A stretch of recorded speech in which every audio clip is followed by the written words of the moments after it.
L'épisode du jour, c'est un petit sujet plutôt orienté pilotage. C'est bien savoir utiliser justement son poste de pilotage, bien connaître toutes les commandes et les utiliser à bon escient. Et oui, selon votre vélo, vous pouvez avoir un guidon avec pas mal de choses. Alors faut pas vous en inquiéter, c'est pas encore un avion de ligne en termes de commandes. Par contre, tout a une fonction et tout, on va dire, est bien utile à condition de les utiliser à bon escient. Donc c'est ce qu'on va voir là sur un joli petit sentier. On va essayer de mettre en valeur tous ces composants pour vous montrer en fait ce qu'il faut savoir maîtriser et surtout bien contrôler pour pouvoir aborder toutes les difficultés avec un maximum de sérénité et de sécurité. Allez, c'est parti mon kiki sur un joli petit sentier. Alors déjà, la première chose, si vous roulez avec un souci on va dire d'autonomie et que vous voulez rouler à l'économie, eh bien vous pouvez pas hésiter à utiliser on va dire le neutre, c'est-à-dire le zéro assistance. Là je suis sur off, donc je fonctionne qu'au jus de mollet et l'avantage c'est que je vais consommer rien du tout. Donc après c'est clair que si vous avez de l'autonomie à outrance, là j'ai un vélo qui est équipé en double batterie 2 fois 504 Wh, soit 1008 Wh, donc il y a vraiment de quoi faire. Mais bon, dans certains cas, eh bien, selon le périple qui est prévu, il faut quand même savoir rouler à l'économie. Après, ce qui est important, c'est d'être sur la bonne vitesse, mais surtout de savoir ajuster parfois le mode pour des passages plus techniques et assurer un passage avec plus de sécurité. Là, j'étais au neutre, je suis passé en mode éco, je viens de passer en mode intermédiaire, je me remets au neutre.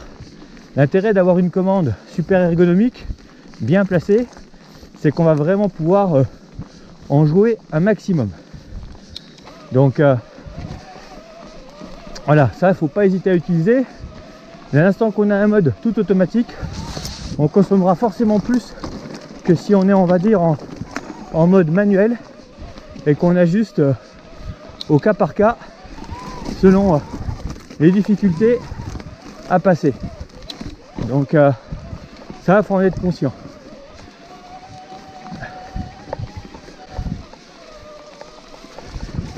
Bon, ce guidon, ce dirigeoir, il permet aussi de choisir la meilleure option, la meilleure ligne. On a déjà fait un sujet là-dessus. C'est clair que si vous cherchez la difficulté sur un sentier, c'est tout de suite plus compliqué que si vous prenez l'option la plus lisse. Donc tous les choix on va dire sont vraiment importants. J'ai pris la marche, j'aurais pris à gauche, c'était plus simple. Donc après faites selon votre niveau, selon votre envie, mais ce qui est important c'est de bien coordonner tous vos mouvements, mais surtout tous vos choix. Là j'ai un vélo avec un écran qui me permet de rouler avec la fréquence de pédalage. Donc on voit que la vélocité est au rendez-vous. Là 96, 90, je suis souvent entre 80 et 90 tours minute. C'est sur ces valeurs là qu'on aura on va dire le meilleur du meilleur au niveau du moteur.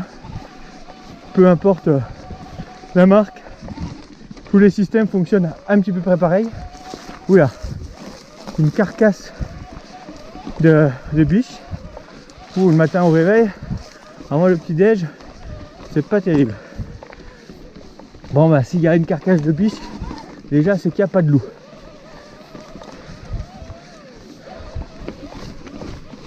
Voilà. Là, c'est un petit peu plus technique. Alors, je sais pas si vous avez remarqué, sur mon poste de pilotage, j'ai une commande là à gauche. Alors sur les Scott, on appelle ça le twin lock. C'est un contrôle simultané des deux suspensions. Et là, je suis en position intermédiaire. Et ce mode trail me permet d'avoir une suspension plus ferme, mais surtout une géométrie corrigée avec une boîte de pédalier légèrement plus haute, environ 10 mm. Donc sur des passages techniques, c'est vraiment un plus, puisque ça va permettre de justement rehausser la boîte de pédalier, pouvoir pédaler en toutes circonstances, ou en tout cas en cas de zone chaotique, d'être plus à l'aise. On a également un transfert de masse vers l'avant au niveau du poids du pilote, ce qui permet d'avoir un meilleur grip, un vélo qui va moins cabrer. Bon, c'est vraiment que du plus. Et cette commande là, dans le cas d'un terrain, on va dire, qu'enchaîne les montées et les descentes, il faut savoir utiliser la commande, hein, c'est super rapide. Si à un moment donné j'ai besoin de tout le débattement, même à la montée, pour des franchissements de marche, il ne faut pas hésiter à l'utiliser. Ah, là je vois que ça va se compliquer. Il y a une petite traversée avec du névé.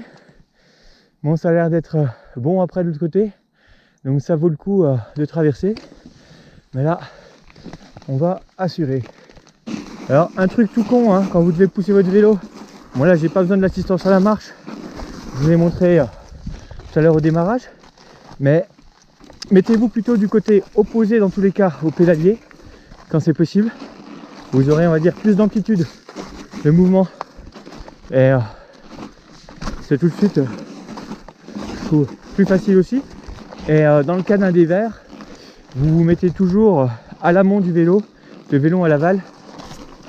Si le vélo devait, on va dire, partir dans le vide, celui-ci a pas le risque, on va dire, à moins de risque de vous entraîner en tout cas.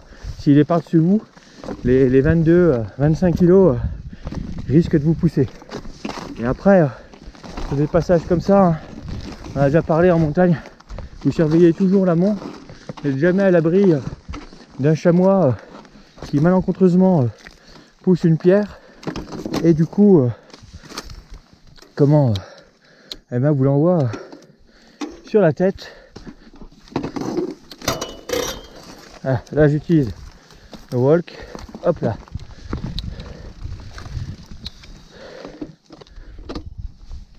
Ah, ce matin là, c'est magnifique.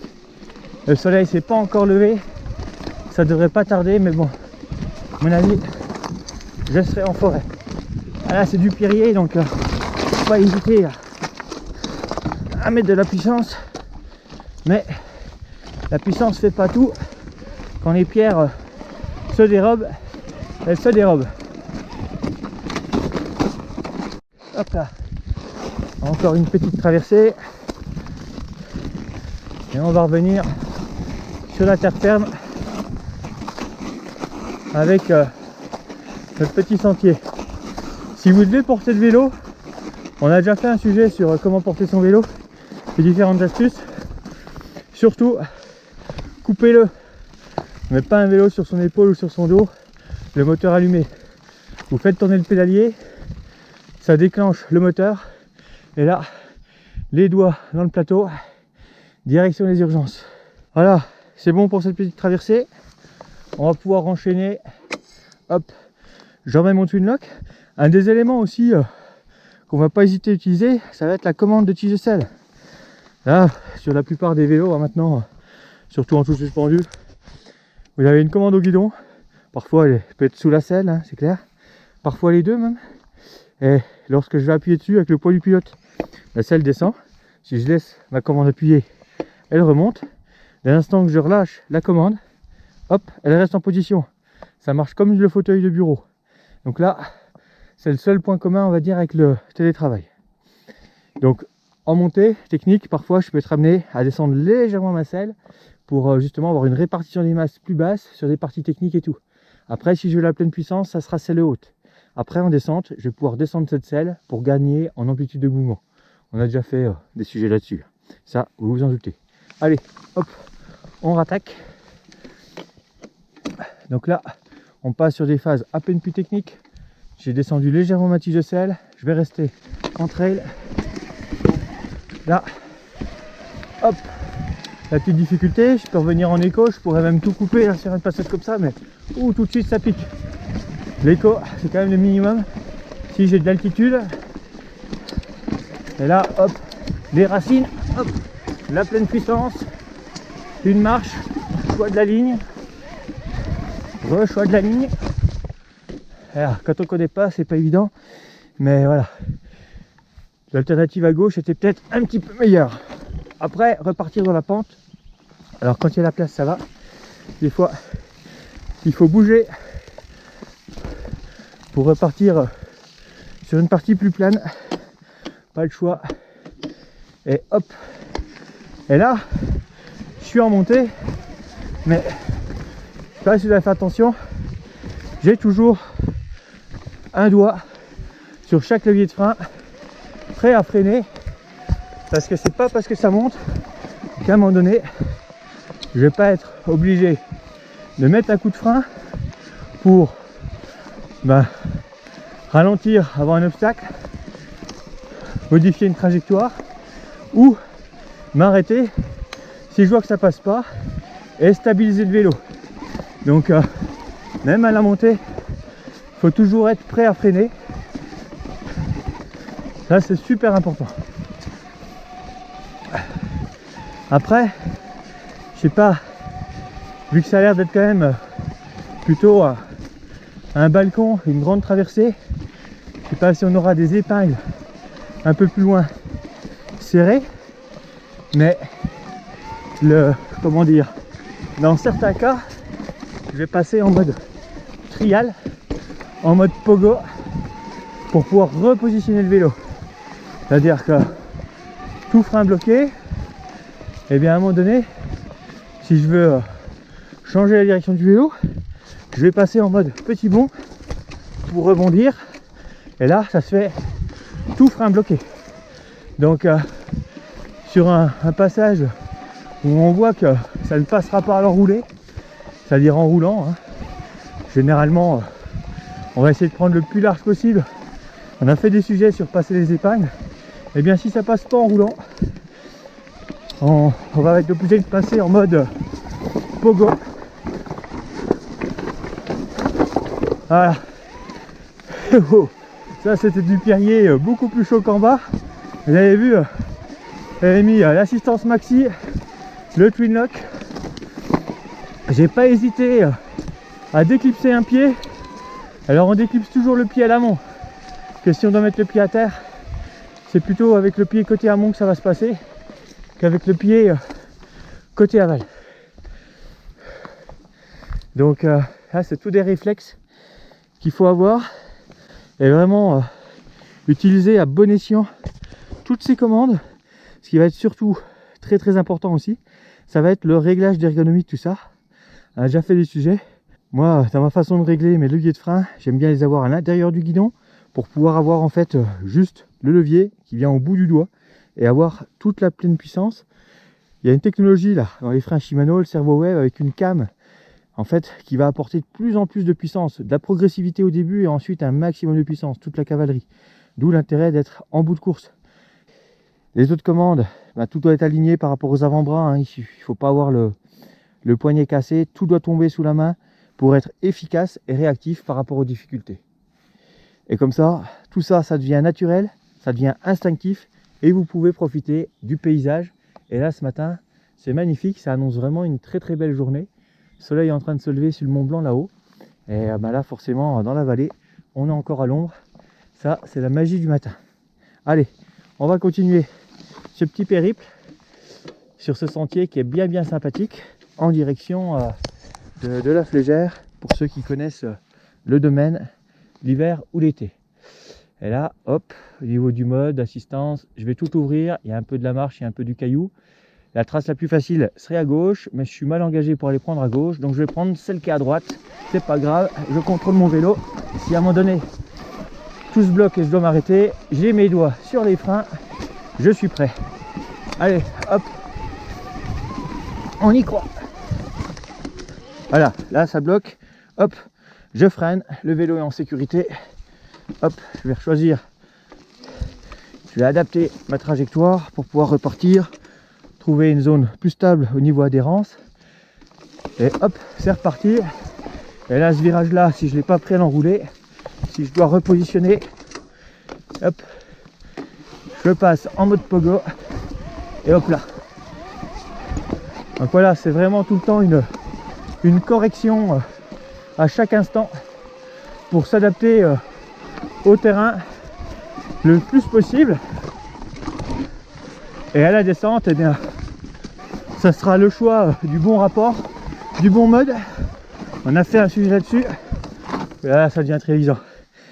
Et l'usage des freins, bien entendu, les relâcher souvent pour pas les faire chauffer.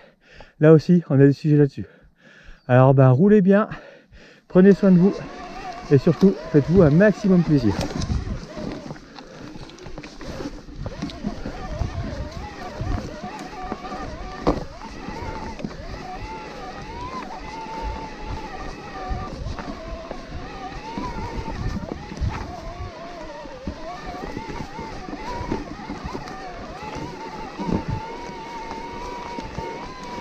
Ça monte encore, il n'y a pas de souci, hein. Assistance maxi, celle légèrement descendue.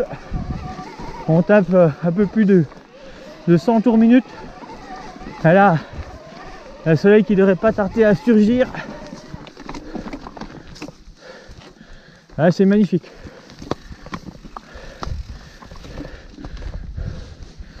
Ah, les zones un peu plus compliquées. Mais bon, ça passera nettement à la descente. C'est clair que j'avais fait un sujet là-dessus sur savoir renoncer. À un moment donné, ça sert à rien de porter et pousser son vélo pour monter des choses qui ne se descendent pas. Donc, faut savoir faire, on va dire, demi-tour plutôt que de se mettre dans des situations périlleuses et difficiles. Hop, repositionnement.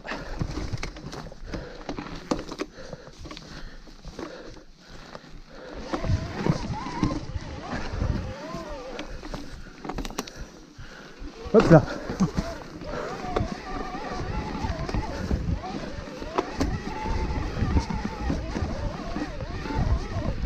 J'essaie d'élargir pour voir la sortie.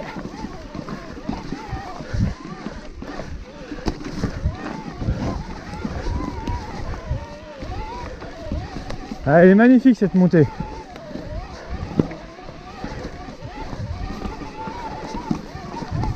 Ah, ça va être là une très jolie chasse au sentier à la descente.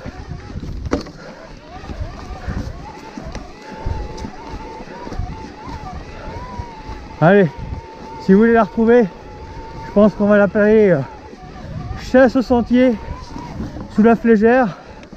Et on redescendra directement sur l'Ypres.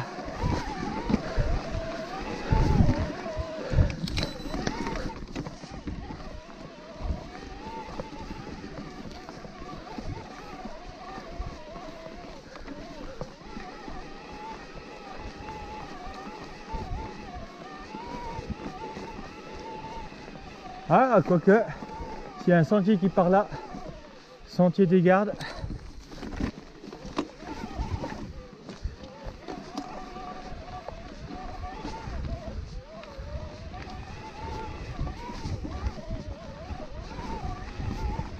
Ah là là, il y a des sentiers partout. La Flégère à droite, sentier des Gardes. Ça a l'air très très joli aussi. Bon ben, je pense qu'il va falloir revenir, hein. Pas le choix. Ah. Bon là de toute façon, on risque de rencontrer de la neige comme on en a déjà rencontré plus bas. Donc va falloir attendre quelques semaines, quelques mois avant de venir rouler à ces altitudes-ci. Ça sert pas à grand chose à mon avis pour l'instant, à part faire de la marche plutôt que de faire du vélo.